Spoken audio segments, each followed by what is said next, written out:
హల్లెలూయా. రెండవ అలవాటు ప్రార్థన చేయడం ఆయన విడిచిపెట్టేవాడు కాదంట.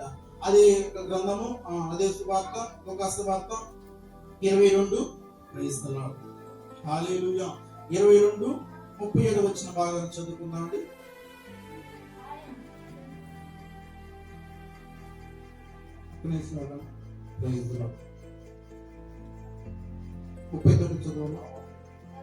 తరువాత ఆయన బయలుదేరి తన వాడకం చొప్పున ఒలివ కొండకు వెళ్ళగా శిష్యులను ఆయన వెంట వెళ్ళి ఆ చోటు చేరి ఆయన వారితో, మీరు శోధనలో ప్రవేశించుకున్నట్లును ప్రార్థన చేయడని చెప్పాను. రెండవ వాటి ఏంటంట, ప్రార్థన చేసే వారుగా ఉంటారు. చూడు, యేసుక్రీస్తు వారు వాడకం చొప్పున, అంటే రెండోదిగా మనం జ్ఞాపకం చేస్తున్నట్టయితే ప్రార్థన చేయటము విడిచిపెట్టలేదంట. ప్రైజ్ లార్డ్, హల్లెలూయా. అంటే యేసుక్రీస్తు యొక్క దినచర్యలో రెండో అలవాటుగా చేసుకుని ఎందుకు తెలుసా, ఆయన ప్రార్థన చేయడానికి ఏకాంతముగా ఒలివ కొండకు వెళ్ళేవాడంట. Praise the lord. ఎందుకు వెళ్ళేవాడు అంటే, మనం శోధనలో పడకుండా శోధన జయించాలంటే ఈ లోకంలో ఏదైనా ఉందంటే అది ప్రార్థన అనే శక్తి ద్వారా మనం చేయగలం. ప్రైజ్ ది లార్డ్, హల్లెలూయా. ప్రార్థన ఎంత శక్తి ఉందో తెలుసా? అయ్యో, కింద ఒక భక్తుడు ప్రార్థిస్తుంటే, అయ్యో ఒక భక్తుడు వేదనతో ప్రార్థన చేస్తుంటే దేవుడికి ఆ వర్తమానం వెళ్ళి, అయ్యా ఇదిగో సూర్యచంద్రుడు ఆపమంటున్నాడయ్యా. Praise the Lord. మనిషి ఆగడానికి, లేదా వాహనం ఆగమంటే ఆగడానికి దేవుడు సూచించినటువంటి ఏంటి, నక్షత్రాలు, స్టార్స్, సూర్యశక్తులు అవి ఎలా ఆగగలవు అనే ముందుగా మనం మనుషులు ఆపగలము, వాహనాలు ఆపగలము, మన చేతికి సరిపోయినటువంటి ఆపగలము. Praise the Lord. కానీ ఈ భక్తుడి ప్రార్థన ఎలా ఉందో తెలుసా? యెహోషువ ప్రార్థన చేస్తున్నాడు. అయ్యో ఇదిగో, ఈయన ప్రార్థన విని ఆ యొక్క నక్షత్రాలు కూడా ఆశ్చర్యం వేస్తున్నాయంట. ఏంటి విచిత్రంగా ప్రార్థన చేస్తున్నాడు, మమ్మల్ని ఆగిపోమంటున్నది, మేము ఆగిపోతే నీకేం తెలుసా, చెమ్మ చీకటి అయింది, ఎలా ఉండగలవు అని ఈ యొక్క నక్షత్రాలు స్టాలు వేసుకుని మొరపెడుతున్నాయంట. అయ్యా వింటున్నావా, చూస్తున్నావా, కింద నీ సేవకుడు నీ భక్తుడు ప్రార్థన చేస్తున్నాడు, మమ్మల్ని ఆగిపోమంటున్నాడు అని దేవుడికి మొరపెడుతుంటే ఆ సూర్య నక్షత్రములు ఏమన్నాడు తెలుసా? ఆగిపోండి. ప్రైజ్ ది లార్డ్, హల్లెలూయా. ఏంటి ఆగిపోమంటుంది? హల్లెలూయా. ఈ రోజు నేను కూర్చున్నామే, రాత్రి పడుకో లెగిసామే, ఇదిగో ఇక్కడ కూర్చుని మన గుండె చప్పుడు కొట్టుకుంటుంది. ఒక్కసారి ఆ చప్పుడు ఆగిపోతే ఏమైంది తెలుసా? తెలుసుకోవడం చూద్దాం, అంటామా, బ్రతుకుతామా? ఈ రోజున మనం జ్ఞాపకం చేసుకున్నట్టయితే చాలా మందిని కూడా మరణిస్తున్నది ఏ విషయం తెలుసా? గుండెపోటుతో. ప్రైజ్ ది లార్డ్, హల్లెలూయా. అంతా బాగానే ఉన్నాడు కదా, అప్పుడు ఏమైంది? గుండెపోటు అంటే గుండె చప్పుడు ఎప్పటితో ఆగిపోయిందో మనిషి కూడా మరణిస్తాడు. మరి ఈ రోజున పుట్టిన కాంచి మొదలు ఇప్పటి వరకు మన గుండె ఏ రోజున ఆగిందా? ఆగలేదా? తెలుసుకోవడం చేద్దాం, ఆగిందా కదా? హల్లెలూయా. ఆగుంటే మనం కూడా ఇప్పుడు సమాధుల్లో ఉన్నాం. తెలుసుకోవడం చేద్దాం, మన గుండె చప్పుడు ఆగకుండా దాన్ని కాపాడుతుంది తెలుసా? తెలుసుకోవడం చెప్తున్నాడు. ఎవరు కాపాడుతుంది? నీ కారణం ధనం కాపాడుతుందా? అధికారం కాపాడుతుందా? నీ కారణమైనటువంటి సౌభాగ్యం, నీ కారణ ధనాపేక్ష నిన్ను కాపాడుతుందా? ప్రైజ్ ది లార్డ్, హల్లెలూయా. ఇంకా మనలో గుండె చప్పుడు కొట్టుకుంటుందంటే, అది పని చేస్తుందంటే, ఆ చప్పుడు ఆగిపోకుండా కానీ భద్రంగా కాపాడుతుంది తెలుసా? ఎవరు తెలుసా? హల్లెలూయా. అంత దయ చూపుతున్నాడు మన మీద. నువ్వు పాపమైన పాపిష్టి వారాలైనా, ఎటువంటి వ్యభిచారం, ఎటువంటి అన్యాయం, ఎటువంటి లోతులు తిరుగుతున్నప్పుడు కూడా దేవుడు చూడండి ఎంత దయ చూపించి, ఎంత ప్రేమ చూపించి నీలో గుండె చప్పుడు కూడా ఆగిపోకుండా దాన్ని భద్రంగా మనము రాత్రి అందరూ పడుతున్నాం. ఎలా లేపిస్తాం అనుకున్నాం? అసలు లేపుతుంది ఎవరు? ఎప్పుడు ఆశించారా? హల్లెలూయా. అసలు నేను లేపుతుంది ఎవరు తెలవకుండా? అంటే చాలా మంది కూడా నిద్రలోనే చనిపోయారు అంటారు. అది ఎందుకు చనిపోయింటే ఆమె ఏదో మా రాత్రి కింద బాగానే ఉంది, అందరూ ఉంది, మరి ఎప్పుడు ప్రాణం పోయిందో తెలియదు. కానీ మనం లెగుస్తున్నాం. ఎవరు లేపుతున్నారు మనల్ని? ఎవరు లేపుతున్నారు?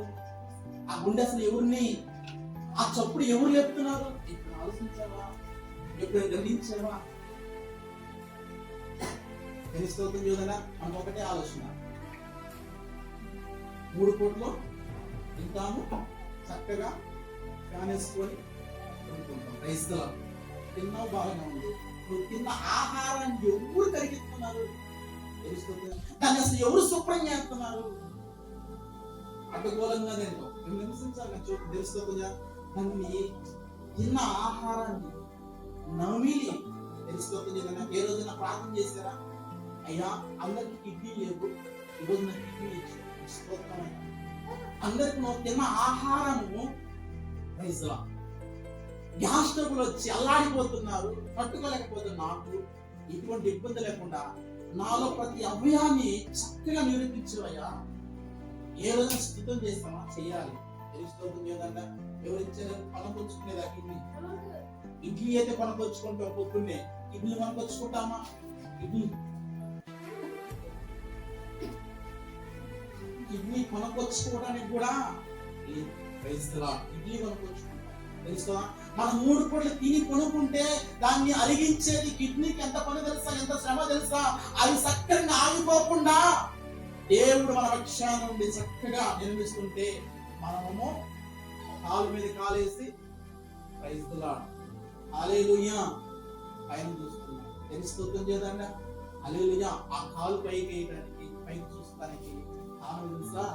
అంటే ఆ స్థితిలో ఉంచింది కూడా యేసయ్య. మనం గుర్తించాలి. హల్లెలూయా. అర్థమవుతుంది నా మాటలు.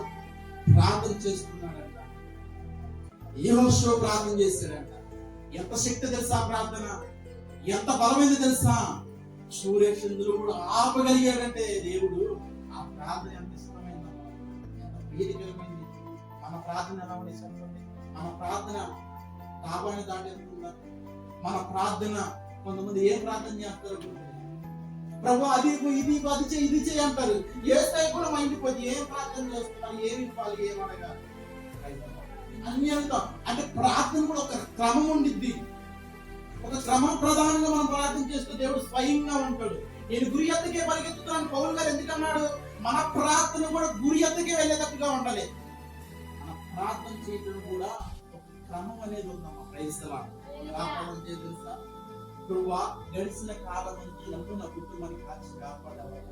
ఈ గడిచిన కాలం ఏ విషయం నీ వ్యతిరేకంగా నీకు అసహ్యంగా చేసిన పాపం ఏందన్నయ్యా, క్షమించయ్యా. నిజమే, మాట్లాడకూడదు, మాట్లాడి తప్పైపోయాను అయ్యా, కూర్చున్నానయ్యా, అయ్యా తప్పైపోయింది ప్రభా అని మనం దిద్దుబాటు చేసుకున్న తర్వాత అప్పుడు మనం ప్రార్థన ఇవన్నీ తెలుసుకుంటుంది కదా. అది ఒక మాట చదివిన ఆ మాట చదువుతున్నది కీర్తన గ్రంథము. Praise the Lord. హల్లెలూయా. ఈ సమయం ముందు కీర్తన గ్రంథము వినబడుతుందా?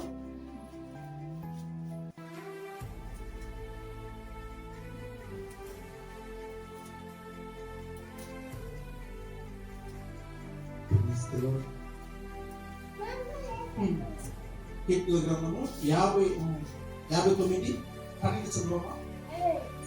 Praise the lord.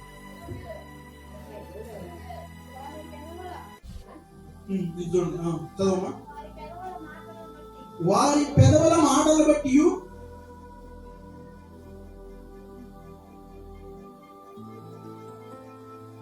పన్నెండమ్మా.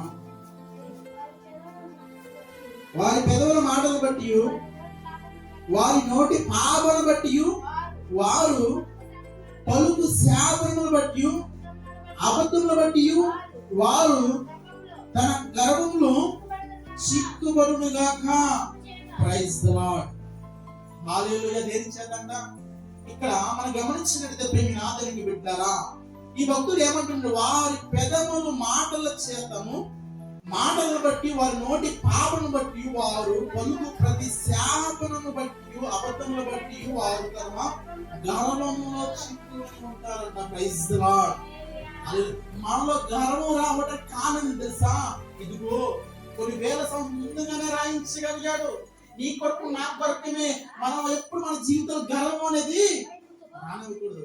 ఎక్కడ చిక్కబడతామంటే మనం అంటాం కదా, వాడు ఏంటి అలా మాట్లాడుతున్నాడు, వాళ్ళ అమ్మాయిని ఎలా పెంచడం అని, వాడు అసలు పెద్ద లేక గర్వంతో విరవీగుతున్నాడు అంటాడు. తెలుసామా? ఎందుకు తెలుసా? మన అబద్ధాలు బట్టి, నోటి పాపాలను బట్టి, శాపనాలు బట్టి ఎక్కడికి పోవు, అవి మన చుట్టూరే ఉంటాయి అంట. ఇవన్నీ మనం చదువుకొని ఇవన్నీ కూడా ఎత్తుకున్న తర్వాత అప్పుడు మనం ప్రార్థన మొదలు పెడితే నువ్వు ఏ ప్రార్థన చేసినా కూడా దేవుడు వింటాడు. వినడా? నిజంగా వినడంటాడా? దేవుడు ప్రార్థన ఎలా అన్నాడు? తెలుసుకొస్తుంది కదా. ఆయన ఏం ప్రార్థన చేసాం? ఒక వ్యక్తిని రమ్మని, ఒక వ్యక్తి స్వస్థపరచమని కాదు, యుద్ధాలు చేయడానికి ఆ ప్రాంతంలో అసూరు రక్షణ ఆగిపోతే మేము యుద్ధానికి వెళ్తాం. Praise the lord. ఆ ప్రార్థన విని ఆ నక్షత్రాలు కూడా ఆ రోజున ఆగిపోయినవంట. అంటే మనం గ్రహించాల్సింది ఏంటంటే ప్రార్థనలో ఇంత శక్తి ఉంది, ఇంత బలం ఉంది అని మనం జ్ఞాపకం చేసుకోవాలి. యేసుక్రీస్తు వారికి మొదటి అలవాటు ఏందమ్మా? మొదటి అలవాటు ఏంటిది? ధర్మశాస్త్రాన్ని చదవటం. రెండో అలవాటు ఏంటి? ప్రార్థన చేయడం. ఎక్కడికి వెళ్ళి సాయంత్రం ఏకాంతానికి వెళ్ళి ప్రార్థన చేసేవాడు. తన శిష్యులకు కూడా చెప్పేవాడు, మీరు శోధనలో పడకుండా ఉండాలంటే, నేను ఇంకా వెళ్ళిపోవాల్సిన సమయం వస్తుంది, నా గడి అయిపోతుంది, ఇదిగో మీరు శోధన జయించాలి, లోకం జయించాలంటే మీ జీవితాంతం మీ ప్రార్థనని విడిచిపెట్టొద్దని శిష్యులకు చెబుతున్నాడు. ఈ రోజు నమ్మా ప్రార్థన చేసుకోమ్మా అంటే ఎలా ఉండిద్ది? ప్రార్థన చేయని చెప్తే ఎలా ఉండిద్ది? మాకు తెలియని ప్రార్థన మేము చేసుకోలేమా, నువ్వు చెప్పాలా అనేవారు లేకపోలేదు. Praise the Lord. హల్లెలూయా. నీ ప్రవర్తన బట్టి, నీ మాటను బట్టి, నీ మాటను బట్టి, నీ ప్రవర్తన బట్టి, నీ నీతిని బట్టి, నీ యథార్థను బట్టి దేవుడు ఆశ్చర్యమన్నాడు. Praise the Lord. హల్లెలూయా. ప్రార్థనకు అంత శక్తి ఉంది. ఇంకొక మాట చెప్పుకున్నాను. 3.5 సంవత్సరాల వర్షం లేదమ్మా ప్రాంతంలో. ప్రజలు అల్లాడిపోతున్నారు ఆహారానికి. కానీ ఒక ఎదవరాలు ఉందంట, ఆమె కూడా చివర కొంచెం పిండి ఉందంట, కొంచెం నూనె ఉందంట. అవి కాల్చుకోవడానికి కట్టెలు ఎరుకోవడానికి వచ్చింది ఆమె కూడా. Praise the lord. ఎవరు ఆమె పేరు? సారేపతిలో ఒక విధవరాలు. ఆ సంవత్సరం 3.5 సంవత్సరం ఆహారం లేదు, కరువు వచ్చేసింది. ఎందుకు వచ్చింది కరువు? దేవుడి మీద తిరుగుబాటు చేస్తే, దేవుడి మాట వినకుండా వచ్చినట్టు తిరిగితే, విగ్రహాలతో ఇదిగో అనేక బలిపీఠాలు కట్టి ఇదిగో ఇతర దేవతలకు పూజిస్తే దేవుడు కోపడ్డా, దేవుడు గాయపడడా? అందుకని 3.5 సంవత్సరాలు ఆ ప్రాంతంలో మంచు కూడా లేదు, వర్షం లేదు. అందరూ ఆకలి కల్లాడిపోతున్నారు, తప్పలాడిపోతున్నారు. ఇదిగో దేవుడు కనిదృష్టి చూడండి, ధనవంతుడి మీద, ధనవంతురాలి మీద, ఒక రాణి మీద లేదు, కానీ నిరుపేదైనటువంటి ఒక యదవరాలు మన కుమారుడు చివరిగా ఈ రొట్టె కాల్చుకొని మనం కూడా చచ్చిపోదాం అనుకున్నారు. Praise the Lord. హల్లెలూయా. వాళ్ళు ఏమనుకున్నారు? లేదు లేరా, అట్లే గారికి వచ్చుకొని మనం కూడా చచ్చిపోతాము. చూస్తున్నాం కదా, 3 సంవత్సరాలు వర్షం లేదు, దేవుడు ఆపేసేసాడు. ఇదిగో అందరూ చచ్చిపోయేలా ఉన్నారు, మనము కూడా కొంచెం పిండి, కొంచెం గుడ్డిలో నూనె ఉంది, ఇది కాల్చుకొని తినిపోదాం అన్న సమయంలో వాళ్ళు అప్పుడే ఏలియా ప్రవక్త వచ్చి, అమ్మా నాకు కూడా కొంచెము అదే చేతితో అప్పడం చేసుకుంటా, తెలుసుకోకుండా చేద్దానా? ఇప్పుడు ఆయన ఏమనాలి? చూసారులే పోయా. ప్రాంతంలో ఒక చిన్న నీరు లేదు, ఎక్కడ లేదు, అందరూ కూడా ఆఖరికి అల్లలాడుతుంది, కరువు వచ్చి అల్లాడిపోతుంది, మేము సద్దామని ఒక్క రొట్టె తిని మేము కూడా అనుకున్న సమయంలో ముక్కు మొహం తెలియకుండా వచ్చి, ఇదిగో నాకు నువ్వు అప్పడం చేసుకురా అందా. మనమైతే ఎన్ని క్వశ్చన్లు వేస్తాము, ఎన్ని అనుమానిస్తాం, ఏ ఊరు, ఏ ప్రాంతం, ఎక్కడి నుంచి వచ్చాం, ఏది పని, నిజంగా సేవకువేనా తెలుసుకో, ఎన్ని వివరాలు అడుగుతాము. ఏమడగొచ్చింది? ఎదవరాలే కదా. ఆమె ప్రాణస్థితిలో ఉంది, మరణకరమైన సమయంలో ఉంది, చచ్చిపోదాం అనుకుంది. ఆ సమయంలో కూడా యేసుక్రీస్తు యొక్క దేవుడి కనుదృష్టి ఆ యదవరాలు కుమార్తె ఆ యొక్క తల్లి మీద, కుమారుడి మీద ఉంది. ఆమె జీవితాన్ని బట్టి తెలుసా? Praise the Lord. హల్లెలూయా. అప్పుడు దైవజనుడి మాట విని అప్పడం చేసుకుని వచ్చిన తర్వాత, అమ్మా ఇంకా నేను చెప్పింది చేసిన కొద్ది ఇంకా నీ యొక్క పిండి అయిపోదు, నూనె అయిపోద్ది అన్నాడా? నేను స్తోత్రం చేద్దాండా. హల్లెలూయా. ఎన్ని సంవత్సరాలు ఆమె ఇంటికి వెళ్ళి ఆ పిండి అయిపోవట్లేదంట తొట్లోది, ఆ బుడ్డి నూనె కూడా అయిపోవట్లేదంట. Praise the lord. దేనికి? ఎలా సాధ్యమైంది అంటే దైవజనుడికి బాధిత దేవుడు చెప్పిన మాటకి విని లోబడింది. అందుకని ఆమె యొక్క తొట్లు పిండి అయిపోలేదు, నూనె కూడా అయిపోవాలి. ప్రైజ్ లా. ఎదవరాలంటే ఎవరికైనా చిన్న చూపే సమాజంలో ఆమె ఒక అంతుకురాలుగా, ఒక ఒక శత్రులాగా మనం భావిస్తుంటాం. ఇది మానవుని యొక్క నైజం. యేసుక్రీస్తు వారికి ఆ దేవుడు ఏం చెప్పింది సార్, ఎదవరాలు ఎవడు దూషించినా ఏమన్నా కూడా మీకు అదే గుర్తుపెట్టింది. ఎందుకంటే ఎదరాలు పక్క నేను యాజ్యమాడుతున్నాడు. మనం చేసిన ప్రార్థన అయినా త్వరగా ఎలదేమో కానీ నిజంగా ఎదవరాలు చేసిన ప్రార్థన ఫైన్ గా వింటాడంట. ఎందుకంటే వాళ్ళ పక్షం నేను ఉన్నానని. ప్రైజ్ లా. ఎవరైనా కానీ ధర్మశాస్త్రం అంటున్నాడు, మీ గ్రామంలో మీ ప్రాంతంలో ఎదవరాలు అగపడిన ఆమెను ఏమన్నా దూషించినా ఆమెకి ఏ గతి అయితే పట్టిందో మీకు కూడా అదే గతి పట్టిందని ధర్మశాస్త్రం మనకి బోధిస్తుంది. Praise the Lord. హల్లెలూయా. ఎందుకంటే వాళ్ళ పక్షాన ఉన్నాడు. ఆమె అసలే భర్త పోయాడు, ఎంతగానో బాధంతో దుఃఖముగా ఉంటారు. తెలుసుకోకుండా అందరని మాట్లాడతాము. Praise the Lord. చేయనటువంటి పాపాన్ని రుద్దుతాము. Praise the Lord. హల్లెలూయా.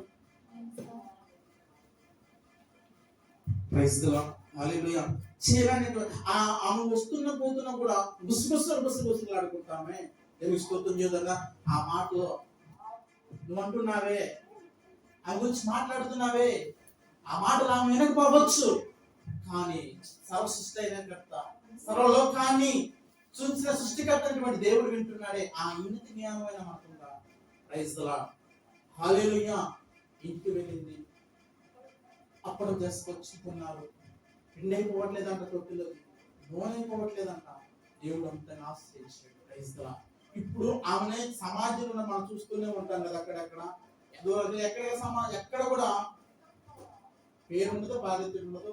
ఏ శుభకార్యానికి పిలవడం, ఏ శుభకార్యాన్ని మనం ముందు ఉంచాం. ఎందుకని ఆమె ఎదవాలి కాబట్టి. అంటే ఈ రోజులో మనం ఇలాగే ఉంటుందంటే, ఇప్పుడు ఆ రోజుల్లో ఉండవచ్చు కదా, ఆ రోజుల్లో ఉండొచ్చు కదా. ఏమైంది చూస్తామని పెళ్లి చేసుకుంటే ఎదురు వచ్చింది, నేను అనుకున్న పనికి వెళ్తుంటే ఏమైనా వచ్చింది మనం అంటామే. అనకూడదు, చాలా తప్పు. ఇది శుభం అనుకుని వెళ్ళాలి. Praise the lord. నిజంగా ఆ శుభం కాకపోతే దేవుడు ఎందుకును ఒక ఏరియా ప్రవర్తన ఆ కాడికి పోయి నువ్వు ఆశ్రయం తీసుకుని ఆమె ఇచ్చిన రొట్టె తినమన్నాడు. ఆ ప్రాంతానికి జనం లేరా, ఆ ప్రాంతానికి గొప్ప వాళ్ళు లేరా, ఆ ప్రాంతం రాని రాజులు లేరా? ఎందుకు ఎదవరాలు కాడికి వెళ్ళాడంటే ఆమె దీని స్థితిలో ఉంది. భర్తను కోల్పోయి సమాజ విలువ లేకుండా బ్రతకలేక చనిపోతున్న సమయంలో ఆమె ప్రాణాన్ని తిరగపల్లి చేసింది. హల్లెలూయా. అప్పుడు ఆ గ్రామంలో వాళ్ళు ఏముంటారు తెలుసా, ఎన్నో మాటలు అంటారు, గుచ్చి అని ఉంటారు. ఆమె ఈ రోజున ఎవరైతే ఆ ఎదవని ఎన్ని మాటలు అన్నారో వాళ్ళు వచ్చి తలుపు పడుతున్నారంట. Praise the lord. ఎలా ఉండిద్ది తెలుస్తుంది కదండి. ఒకప్పుడు హింసించినే ఆ వస్తుంటే గుసగుసలో మాట్లాడుకున్న ప్రజలు భక్తులు కోల్పోయింది. ఇదిగో మేము వెళ్తున్న పనిని సమయం కాదేమో అని మనం ఆలోచన తెగొచ్చిపోతూ ఉంటామే. ఆ రోజుల్లో కూడా జరిగి ఉండిద్ది. అందుకే దేవుడు రాయించాడు కదా. తెలుస్తుంది కదండి. నిజంగా ఆమె పాపిష్టాలైతే దేవుడు ఎందుకునో ఆమె ఇంటికి నడిపించేవాడు. ఎన్నో మాటలు అంటే ఎన్నో తిరస్కారాలు అనిపించుండిద్ది. ఆ అన్నానూరులే ఉదయం బాగా డోర్ కొడుతున్నారంట. తెలుస్తుంది కదా ఎలా ఉండిద్ది. తెలుస్తుంది కదన్నా. ఒకప్పుడు దూషించి అంటాడు మాటలు అన్ని ఏమి ఎదురెత్తుంది, ఏమి నేను అనుకున్న పనికి అయినట్టే ఇదిగో అని ఎన్నో మాటలు అన్నారే ఆ రోజులో ఆమె. ఇప్పుడు ఆమె ఒక రీతిలో వచ్చాడంట. ఎందుకు డోర్ కొడుతున్నారు? అమ్మా అదిగా ఈ కాలు కొంచెం రొట్టె అంతగా పిండి కొంచెం పెడతావా, కొంచెం నూనె ఇస్తావా? ఎక్కడికి వచ్చి ఉంటారు? ఆ ఎదవరాలు. ఎవరైతే అందాని మాటలు అన్ని చేయనటువంటి ఆమె వృద్ధి ఎన్నో కార్యం చేసిన వాళ్ళందరూ కూడా 3.5 సంవత్సరాల వర్షం అయినప్పుడు కూడా అందరూ వచ్చి ఒక ఎదవరాలు డోర్ కొడుతున్నారే. డబ్బులు ధనం అన్నీ ఉండే, కానీ వర్షం లేక పంటలు పండుతాయా, ఇతర ఆహారం ఉందా? కానీ ఎవరైతే దూరంగా పెట్టారో ఆ ఎదవరాలు వాళ్ళు వచ్చి ప్రతి ఒక్కరు వచ్చి డోర్ కొడుతున్నారు. అమ్మా నీ కాడ పిండి ఉందంటగా, ఇదిగో మా ఇంటి పక్కన చెప్పారు. వాడు ఉంటాడు, ఇదిగో నీవు ఎక్కడ తెచ్చుకోండి, ఇదిగో. అప్పుడు మనం అనుకున్నాం కదా దాని గురించి, అతను ఏం చేసిండు, ఎందుకు చచ్చిపోయాడు, ఎన్నో మాట్లాడినాం కదా ఫంక్షన్లు అక్కడెక్కడ. కానీ ఈ రోజు నా కారణం పిండి తెచ్చుకోవాలి, నూనె తెచ్చుకోవాలి. రాలా వచ్చుంటారా, రాలేదా? తెలుస్తుంది లేదన్నా. రానున్నదే వాళ్ళు ఇదిగో యుద్ధం జరుగుతుంది, పెట్రోల్ రావచ్చు రాకపోవచ్చు, గ్యాస్ లేదు ఇప్పుడే. తెలుస్తుంది కదన్నా. హల్లెలూయా. అక్కడ అడ్డా వేసి కూర్చున్నాడు. ఏం స్తోత్రం చేద్దాం, ఎవరు వస్తే అలా రాండి చూసుకున్నాను పెట్రోల్ గాడి. అది ఆ రోజుల్లో ఆమె కూడా అర్థమవుతున్న మాటలు అర్థమవుతుందా, అందరూ వచ్చారు. మనం బట్టి దీన్ని బట్టి అర్థం చేసుకోవాల్సింది ఏంటంటే ఏ ఊరిని కూడా మనం పుస్తకారంగా మాట్లాడకూడదు, ఏ ఊరిని కూడా అన్యాయంగా తెలిసి తెలియకుండా ఏ యొక్క డిసిషన్ మనం తీసుకోకూడదు. ఎందుకంటే దేవుడి మీద మనం భారం వేసే వారిగా ఉండాలి, దేవుడే చూసుకుంటే మనం వదిలేసే వారిగా ఉండాలి. ఇది కాదని మనం ఎలా ఉంది, మనం ఇలా ఉంది, ఇలా లేదని అని నువ్వు పగ పెంచుకుంటే దేవుని ప్రార్థన ఎప్పుడు ఇక్కడ స్తోత్రం చేద్దాం.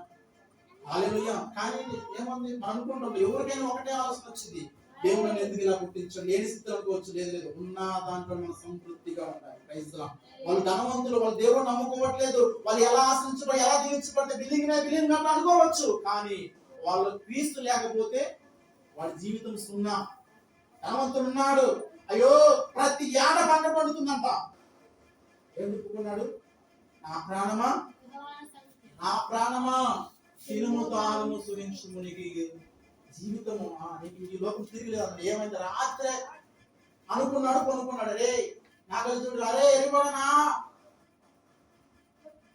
ప్రాణము ఈ రాత్రి తీసుకుంటున్నా, నువ్వు సంపాదించింది ఎవరికి కావాలి, ఎవరికైతే అర్థమవుతుందా?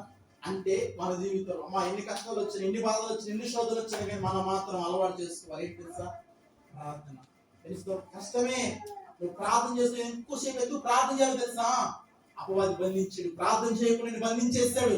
ఆ సంఖ్యలు చదవాలంటే దివారాత్రం మన తరం చదవాలి, వాడికి చొప్పున చదవాలి. ఏం ఉదయం ఒక 5, సాయంత్రం ఒక 5. క్రైస్తలా 3 పూటలు మనం తింటున్నాం కదా, ఇవి కూడా 3 పూటలు మనం అలవాటు చేస్తున్నాం. మొదటిగా రెండో పుస్తకాలు ఏంటిది, చదవడం. రెండోది ప్రార్థన. శోధనలో పడకుండా అంటే మన జీవితంలో ప్రార్థన. చివరిగా నేను ముగిస్తున్న లాస్ట్ 3 అలవాటు ఏం చేసుకున్నాం అంటే ప్రైజ్